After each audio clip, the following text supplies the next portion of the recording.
Question: which is the value of resistivity of copper? Answer: 1.7 to multiply 10 की power minus 8 ohm per meter. Question: international ohm is defined in terms of the resistance of answer a coulomb of mercury.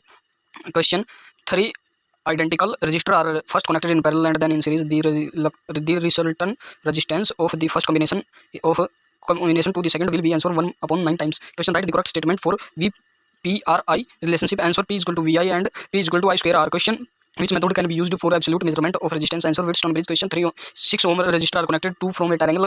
What is the resistance between any two corners? Answer: 4 ohms. Question: Ohm's law is not applicable to answer semiconductors. Question: specific resistance of a substance is measured in answer ohm meter. Question: two copper conductors have equal length. The cross sectional area of one conductor is 4 times that of the other. If the conductor having smaller cross sectional area has a resistance of 40 ohms, the resistance of other conductor will be answer 10 ohms. Question: a nichrome wire used as a heater coil as the resistance of 2 ohm per meter for a heater of 1 kilowatt. Answer: at 200 volt, the length of wire required will be answer 80 meter.